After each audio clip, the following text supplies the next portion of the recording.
Hey everyone, welcome back to our channel. So start करते हैं। आज का जो हमारा इंटरेस्टिंग सा टॉपिक है वो है can matter change it's states. क्या मैटर अपनी स्टेट्स को चेंज कर सकता है? हम मैटर के बारे में अच्छे से पढ़ चुके हैं, स्टेट ऑफ मैटर भी हम पढ़ चुके हैं। तो अब बात ये आती है कि जो हमने स्टेट ऑफ मैटर पढ़ी, कौन कौन सी स्टेट्स होती हैं? सॉलिड, लिक्विड और गैस। ये 3 स्टेट्स हमारे सिलेबस के अंदर है। क्या ये स्टेट्स एक दूसरे के अंदर कन्वर्ट हो सकती है? क्या हम सॉलिड को लिक्विड में और लिक्विड को गैस में कन्वर्ट कर सकते हैं? हमें इसका जो क्वेश्चन का आंसर है वो फाइंड आउट करना है। क्या ऐसा हो सकता है? तो मुझे भी नहीं पता, आपको भी शायद पता नहीं होगा कि क्या हम ऐसा कर सकते हैं या फिर नहीं कर सकते।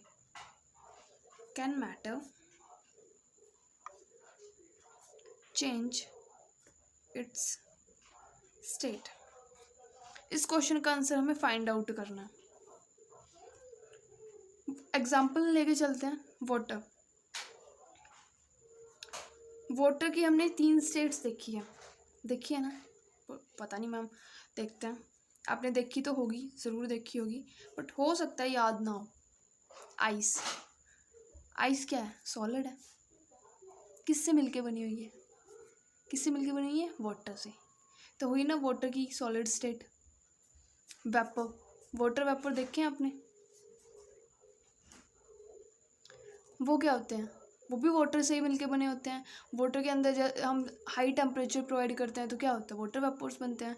ये हम अपने नॉर्मल किचन के अंदर भी देखते हैं सारी चीज़ें, ठीक है। तो ये क्या होता है? ये भी वाटर की एक स्टेट होती है, गैसियस स्टेट। और वाटर खुद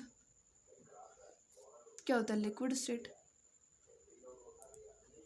तो यहाँ से तो हमें पता चल रहा है कि भाई हम उनकी स्टेट चेंज कर सकते हैं। वाटर एक मैटर है, और मैटर की मैंने आपको प्रूफ कर दिया कि 3 स्टेट्स मिलती हैं। ठीक है। तो इसका मतलब ये है कि मैटर अपनी स्टेट्स को चेंज कर सकता है। मैटर क्या कर सकता है? अपनी स्टेट को चेंज कर सकता है। सॉलिड को हम लिक्विड में चेंज कर सकते हैं, और लिक्विड को हम गैस में चेंज कर सकते हैं, और गैस को हम दोबारा सॉलिड में चेंज कर सकते हैं। बिल्कुल कर सकते हैं। थोड़ा सा माइंड के अंदर डाउट आ रहे होंगे कि कैसे होता है ये चीज़ें, हम किस तरीके से मैटर के जो पार्टिकल्स है वो अरेंज होते हैं ताकि वो इनके अंदर चेंज हो पाते हैं। सॉलिड लिक्विड में चेंज कैसे होता है? इसके अंदर ऐसी क्या प्रोसेस होती है जिस वजह से वो सॉलिड लिक्विड में चेंज हो जाता है? और लिक्विड के अंदर ऐसी क्या प्रोसेस होती है कि वो लिक्विड के जो पार्टिकल्स हैं वो उसके अंदर इतनी ज़्यादा डिस्टेंसिंग आ जाती है कि वो गैस के अंदर चेंज हो जाती है। बेसिक जो हमारा कंसेप्ट है उसको याद रखना कि जो सॉलिड के जो पार्टिकल्स होते हैं ना, उनके बीच में फोर्स ऑफ अट्रैक्शन बहुत ज़्यादा होता है। फोर्स ऑफ अट्रैक्शन किसका सबसे ज़्यादा होता है? सॉलिड का, फिर लिक्विड का, और फिर गैस का। गैस के जो पार्टिकल्स होते हैं उनका रैंडम मोशन होता है। उनके बीच की जो डिस्टेंस होती है और जो फोर्स ऑफ अट्रैक्शन होती है वो बहुत कम होती है। मतलब फोर्स ऑफ अट्रैक्शन कम होती है, लेकिन जो डिस्टेंस होती है ना वो बहुत ज़्यादा होती है। उनके बीच में जो अट्रैक्शन होती है वो बिल्कुल ना के बराबर होती है, ठीक है। तो सीधी सी बात है, जो सॉलिड है वो लिक्विड में चेंज हुआ तो उसके जो पार्टिकल्स हैं उनका जो फोर्स है वो कहीं ना कहीं कम हुआ है, तभी तो लिक्विड के अंदर चेंज हो पाया। और लिक्विड गैस के अंदर चेंज हुआ तो लिक्विड के जो पार्टिकल्स हैं उसके जो फोर्स ऑफ अट्रैक्शन है वो कहीं ना कहीं कम हुआ है, तभी वो गैस के अंदर चेंज हो पाया। उनके बीच का जो डिस्टेंसिंग है वो ज़्यादा हुई, उनके बीच का जो फोर्स है वो कम हुआ। तो ये सब हुआ कैसे वो हमें आज की वीडियो में पढ़ना है, ठीक है। तो हम 2 चीज़ों के बारे में पढ़ेंगे। Effect of change of temperature. अगर हम टेम्परेचर को चेंज करते हैं तब किस तरीके से सॉलिड लिक्विड और लिक्विड गैस में चेंज होता है, और जब हम प्रेशर को चेंज करते हैं तो किस तरीके से चेंज होता है। इन 2 तरीक़ों से हम सॉलिड को लिक्विड और लिक्विड को गैस और गैस को फिर से सॉलिड के अंदर चेंज कर सकते हैं। अब हमने पीछे पढ़ा था कि जैसे जैसे हम टेम्परेचर प्रोवाइड करते हैं ना, जो पार्टिकल्स होते हैं उनको क्या मिलती है? एनर्जी मिलती है। और वो जो पार्टिकल्स की जो एनर्जी मिलती है ना वो क्या करना शुरू कर देते हैं? तेज़ी से मूव करना स्टार्ट कर देते हैं। हम ये ऑलरेडी पढ़ चुके हैं। तो सीधी सी बात है, टेम्परेचर का और प्रेशर का इन चीज़ों के ऊपर कोई ना कोई इफेक्ट पड़ता है, और इसी वजह से सॉलिड लिक्विड में और लिक्विड गैस में और गैस सॉलिड में चेंज हो पाती है। टेम्परेचर के बारे में पढ़ेंगे कि टेम्परेचर का को चेंज करने से किस तरीके से इनके ऊपर इफ़ेक्ट पड़ता है। एक सेटअप दिया है, बहुत इम्पोर्टेंट सेटअप है। अगर आप इसको अच्छे से अंडरस्टैंड कर लेते हो ना, तो मतलब आपका जो सारा कंसेप्ट है वो क्लियर आउट हो जाएगा। इन्होंने क्या चीज़ ली है, एक आयरन स्टैंड लिया है, बर्नर लिया है, और एक इन्होंने बिकर लिया है। बिकर के अंदर इन्होंने क्या ली है, आइस ली है। आइस को क्या किया इन्होंने, ग्लास स्टीरर से उसको स्टीर किया, मतलब उसको अच्छे से घोला है, ठीक है। और इन्होंने इसके अंदर क्या अटैच किया, थर्मोमीटर को अटैच किया। अब इसका जो मेन पर्पज़ था वो क्या था, एक बार हम इसको बना लेते हैं नोटबुक में, अच्छे से समझ आएगा। और ये हमने रफ बना लेते हैं। ये हमने इसको टेम्परेचर प्रोवाइड किया बर्नर के थ्रू। हमने इसके अंदर क्या कर दिया, एक थर्मोमीटर अटैच कर दिया, और हमने क्या किया, इसको ऐसे इस तरीके का हमारा सेटअप है, ठीक है। सॉलिड ये मैंने लिक्विड की तरह बना दिया। हमने तो यहाँ पे आइस ली है,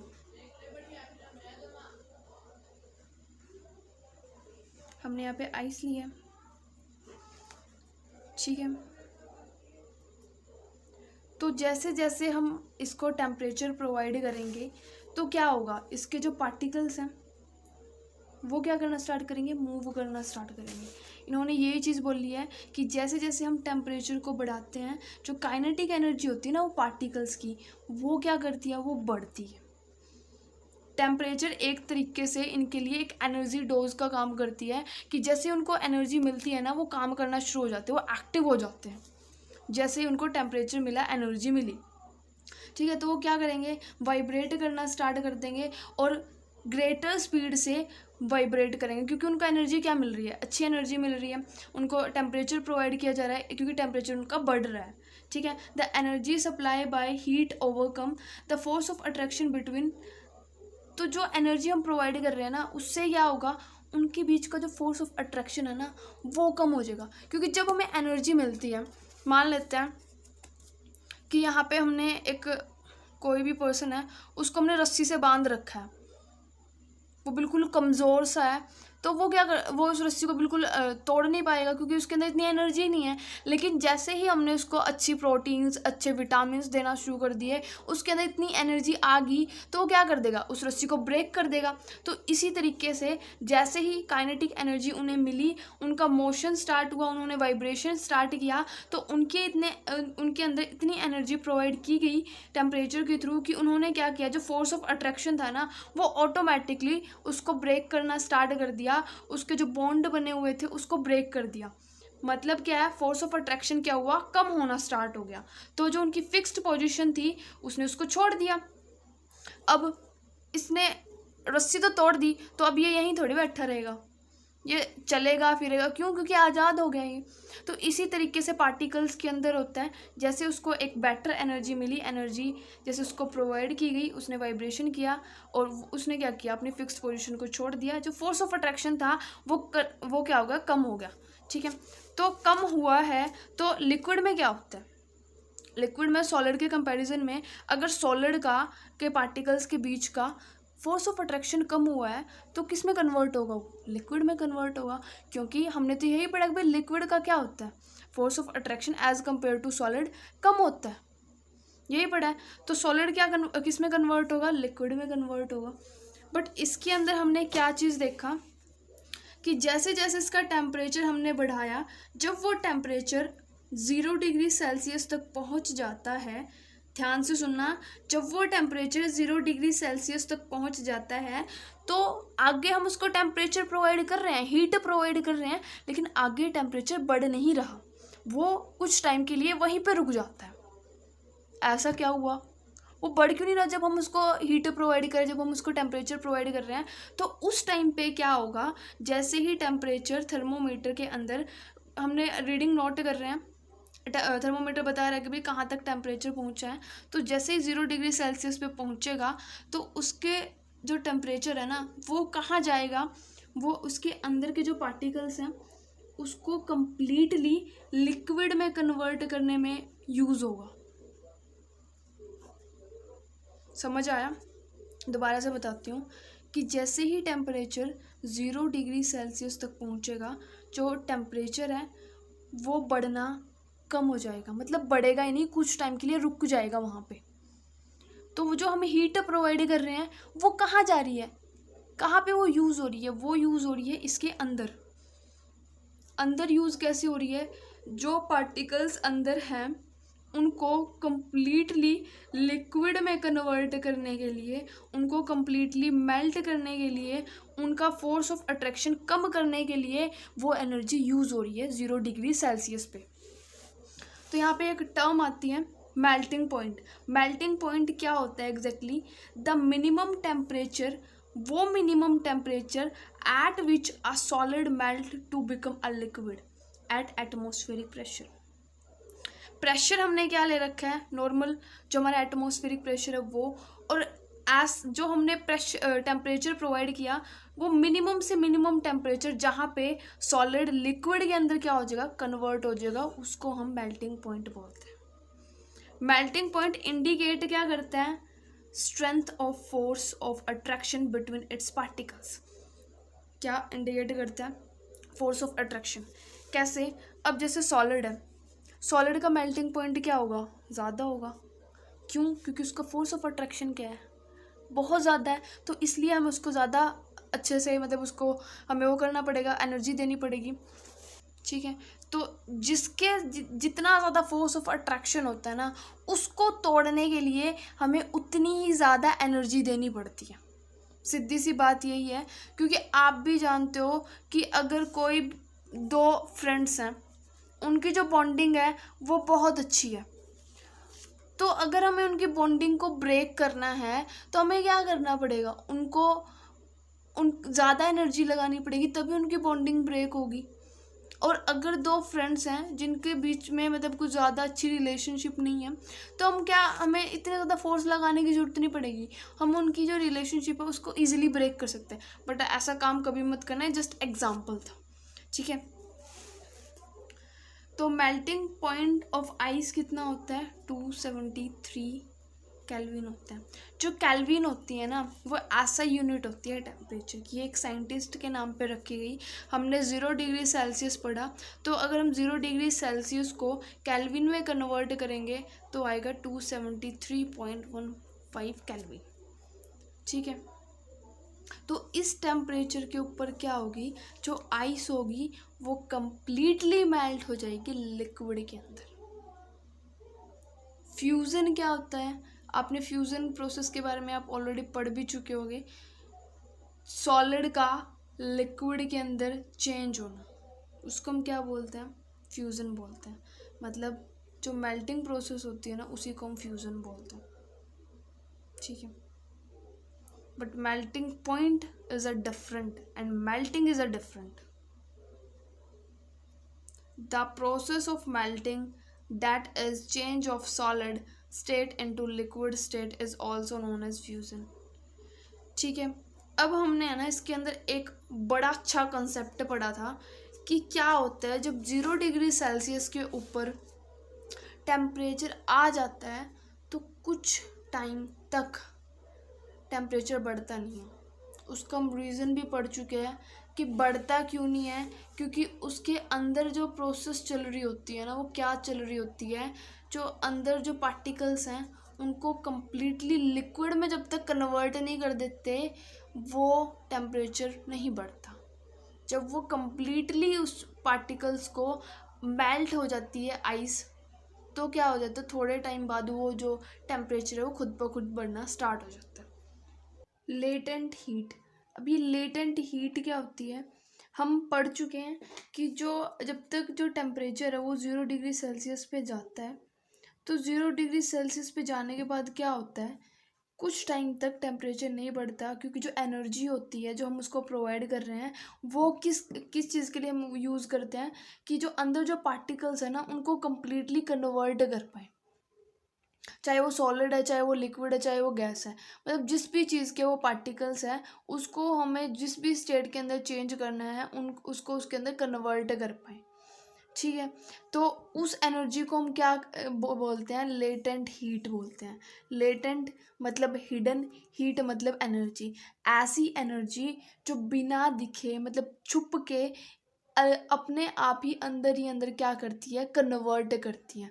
पार्टिकल्स का जो फोर्स ऑफ अट्रैक्शन है उसको कम करती है और उसको दूसरी स्टेट में चेंज होने के लिए हेल्प करती है। ठीक है, उसको हम लेटेंट हीट बोलते हैं। अब यहाँ पे आ जाता है फ्यूज़न। फ्यूज़न क्या होता है, सॉलिड को लिक्विड में कन्वर्ट करना। तो यहाँ पे अगर इन दोनों टर्म्स को हम ऐड कर देंगे तो डेफिनेशन क्या बनेगी, the amount of heat energy, amount of heat energy that is required to change, जो कि हमें चाहिए होती है 1 kg of solid. 1 kg of solid को किस में कन्वर्ट करने के लिए, लिक्विड में कन्वर्ट करने के लिए। एटमॉस्फेरिक प्रेशर रहेगा, प्रेशर के अंदर कोई चेंज नहीं करेंगे हम। ठीक है, एट इट्स मेल्टिंग पॉइंट, मतलब जो amount of energy, heat energy हमें चाहिए होती है किसको किस में चेंज करने के लिए, सॉलिड को लिक्विड में चेंज करने के लिए। बट सॉलिड की अमाउंट हमने फिक्स कर दी, ये चीज़ ध्यान रखना। ठीक है, तो आगे हमने क्या प्रोसेस की, ठीक है, कि हमने अब तक सॉलिड किस में कन्वर्ट हो गया, लिक्विड में कन्वर्ट होगा, इतना हमने पढ़ लिया। बट फिर भी हम क्या करते रहे, उसको हीट एनर्जी प्रोवाइड करते रहे। हमने हीट एनर्जी प्रोवाइड करना बंद नहीं किया, हमने कंटिन्यू रखा उसको हीट टेम्परेचर प्रोवाइड करना। ठीक है, तो एक टाइम ऐसा आएगा जब क्या होगा, टेम्परेचर बढ़ना शुरू करेगा और टेम्परेचर बढ़ते बढ़ते जो पार्टिकल्स हैं उसके अंदर के, उनका जो फोर्स ऑफ अट्रैक्शन है वो और कम होना स्टार्ट हो जाएगा। मतलब वो रैंडम मूव करना स्टार्ट कर देंगे और उनके अंदर इतनी एनर्जी आ जाएगी कि वो गैस के जो पार्टिकल्स हैं उसकी तरह मूव करना स्टार्ट कर देंगे। ठीक है, तो वो पॉइंट जहाँ पे लिक्विड गैस में चेंज हो रहा है उसको हम क्या बोल रहे हैं, बॉइलिंग पॉइंट बोल रहे हैं। क्या बोल रहे हैं, उसको हम बॉइलिंग पॉइंट बोल रहे हैं। The temperature at which a liquid start boiling at the atmospheric pressure is known as boiling point, उसको हम बॉइलिंग पॉइंट बोल रहे हैं। बट जैसे हमने पढ़ा कि भाई 0 डिग्री सेल्सियस पे ऐसा होता है कि जो सॉलिड होता है वो लिक्विड में कन्वर्ट हो जाता है कम्प्लीटली। एग्जैक्टली यहाँ पे भी ऐसा ही है कि जो लिक्विड गैस में कन्वर्ट होता है कम्प्लीटली पूरी तरह से, वो टेम्परेचर कौन सा है, 100 डिग्री सेल्सियस। लेकिन हम केल्विन के अंदर बात करते हैं क्योंकि जो ऐसा यूनिट होती है ना वो टेम्परेचर की, वो क्या होती है, केल्विन होती है। तो अगर हमें सेल्सियस को केल्विन में चेंज करना है तो कोई तामझाम नहीं करनी है, जस्ट आपको सिंपल सी चीज़ करनी है, उसके अंदर 273 ऐड करना है। 0 के अंदर ऐड किया 273, कितना बन गया, 273 केल्विन। अब 100 है, 100 के अंदर ऐड करेंगे तो कितना बन जाएगा, इतना। ठीक है, तो इस टेम्परेचर पे जो लिक्विड है वो गैस में कन्वर्ट हो जाएगा। अब सेम चीज़ आती है, अब जो वेपोराइजेशन हो रही है प्रोसेस, क्योंकि लिक्विड किस में चेंज हो रहा है, गैस में चेंज हो रहा है, वेपर्स बन रहे हैं। तो लेटेंट हीट ऑफ वेपोराइजेशन की डेफिनेशन हम क्या लिखेंगे, the amount of heat energy.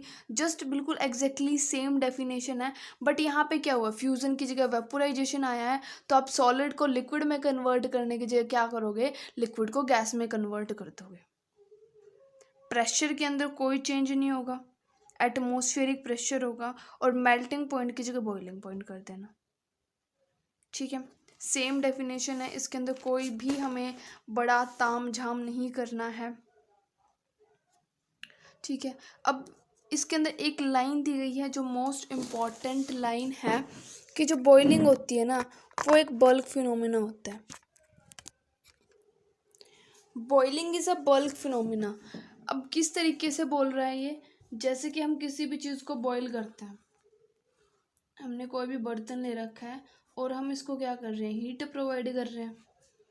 तो ये बॉईल होगा कैसे, लिक्विड है, लिक्विड के जो पार्टिकल्स होंगे वो किस तरीके से बॉईल होंगे, सबसे पहले जो हीट जा रही है वो नीचे जा रही है, तो यहाँ पे जो टेम्परेचर है वो ज़्यादा होगा, यहाँ के जो पार्टिकल्स है वो जल्दी एक्टिव होंगे, तो यहाँ के जो पार्टिकल्स हैं उनको क्या मिलेगी, एनर्जी एज कंपेयर टू जो अपर लेयर के पार्टिकल्स हैं उनको ज़्यादा जल्दी मिलेगी। तो जैसे ही ये पार्टिकल्स को एनर्जी मिल जाती है, इनके इतनी एनर्जी मिल जाती है कि वो गैस के अंदर कन्वर्ट हो सकते हैं, तो वो क्या करेंगे, ऊपर चले जाएंगे। और जो उसकी जो ऊपर लेयर है वो पार्टिकल्स क्या करेंगे, उसकी जगह पे आ जाएंगे। और जैसे उनको इतनी एनर्जी मिल जाएगी वो ऊपर चले जाएंगे, फिर जो ऊपर की जो लेयर है वो नीचे आ जाएगी। मतलब इस तरीके से इसकी साइकिल चलती रहती है और इस तरीके से बॉइलिंग होती है। ठीक है, तो इसीलिए बॉइलिंग को क्या बोला गया है, बल्क फिनोमेना बोला गया। तो सॉलिड को हम लिक्विड में चेंज कर सकते हैं, लिक्विड को हम गैस में चेंज कर सकते हैं। सॉलिड को जब हम हीट करेंगे लिक्विड में कन्वर्ट हो जाएगा, और लिक्विड को जब हम हीट करेंगे तो गैस में कन्वर्ट कर देंगे।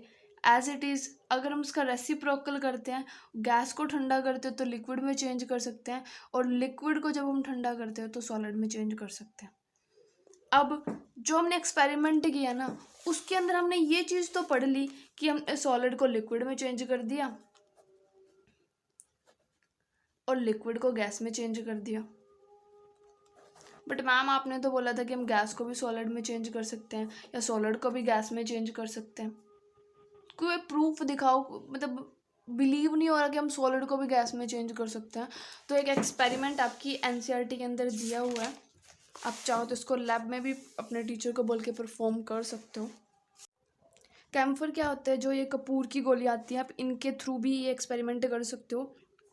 तो ये क्या होता है, ये एक तरीके से सॉलिड होती हैं, और जब हम इनको बर्न करते हैं तो ये क्या हो जाती है, डायरेक्टली गैस में चेंज हो जाती है। सबसे बड़ा एग्जांपल हमारे घर के अंदर हम देख रहे हैं, तो वो सॉलिड से गैस में ही तो चेंज हो रहा है। क्या आपने देखा भाई, कैम्फर की जो गोलियाँ आती है वो पहले लिक्विड में चेंज होती है, फिर लिक्विड के बाद फिर उनके अंदर से धुआं निकलता है, गैस में चेंज होती है? नहीं, वो डायरेक्टली क्या हो जाती है, गैस में चेंज हो जाती है। और अगर हम अमोनियम क्लोराइड की बात करें तो उसके अंदर भी ऐसा ही होता है। जब हम उसको हीट प्रोवाइड करते हैं, उसके ऊपर इन्होंने फनल रखी हुई है, तो जैसे जैसे हम इसको हीट प्रोवाइड करेंगे, ऊपर से हमने इसको बंद कर दिया, कॉटन अटैच कर दी ऊपर ताकि ये बाहर ना निकल पाए। तो जैसे जैसे इसके अंदर हीट प्रोवाइड होगी, ये क्या हो जाएगा, गैस के अंदर कन्वर्ट होना स्टार्ट हो जाएगा।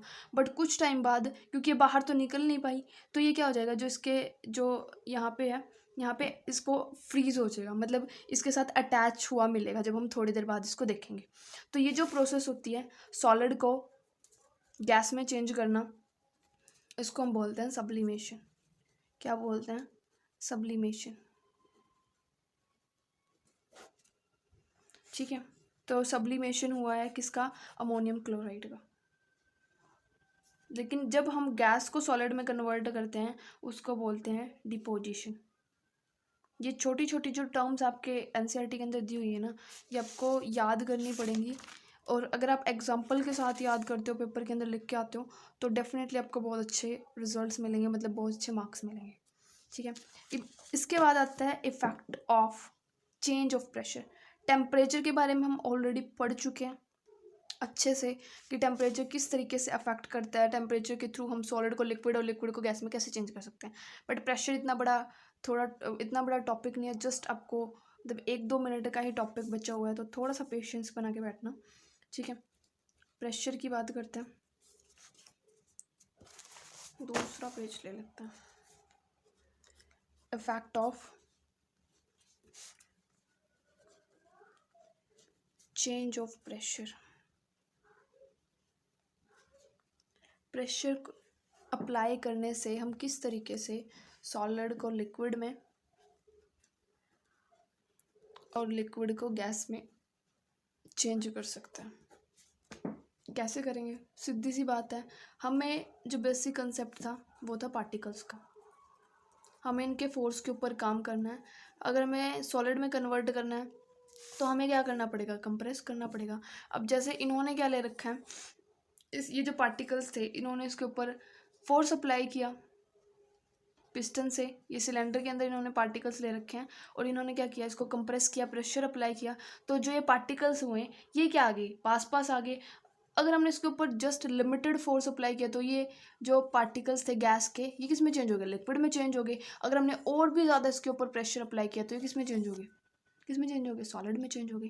क्योंकि ये जो कैरेक्टरिस्टिक्स किसकी फॉलो कर रहे हैं भाई, सॉलिड की, लिक्विड की या फिर गैस की, ये चीज़ हमें देखनी है। बेसिक कंसेप्ट क्या था, पार्टिकल्स का, उनके बीच में फोर्स ऑफ अट्रैक्शन, वो हमने अगर इनके बीच का जो डिस्टेंस है वो कम कर दिया तो लिक्विड में चेंज हो गया, अगर हमने और ज़्यादा कम कर दिया तो सॉलिड में चेंज कर दिया।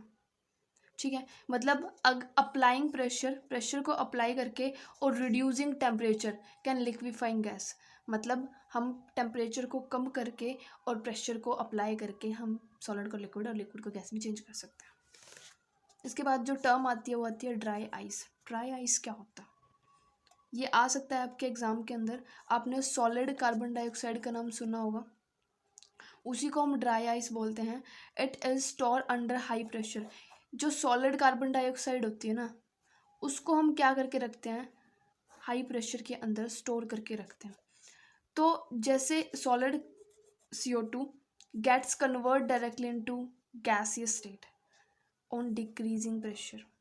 जैसे ही उसका प्रेशर डिक्रीज होता है, मतलब जैसे ही उसके ऊपर जो हाई प्रेशर लग रहा है उसको हम हटाते हैं, वो डायरेक्टली किस में कन्वर्ट हो जाती है, गैस में चेंज हो जाती है।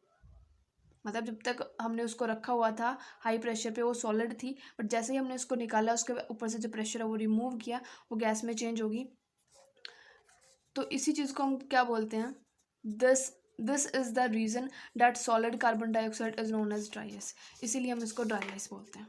यहाँ पे आपको एक फ्लो चार्ट दिया गया है जिसके थ्रू आप इजीली अच्छे से अंडरस्टैंड कर सकते हो कि अगर हम सॉलिड को लिक्विड में चेंज करते हैं तो कौन सी प्रोसेस होती है, फ्यूजन प्रोसेस होती है। और लिक्विड को हम गैस में चेंज करते हैं तो क्या बन रहे हैं, वेपर्स बन रहे हैं, तो इसको हम क्या बोलते हैं, वेपोराइजेशन बोलते हैं। और गैस को जब हम सॉलिड में चेंज करते हैं तो डिपोजिशन होती है। और गैस को जब सॉलिड को गैस में चेंज करते हैं तो सब्लिमेशन होती है।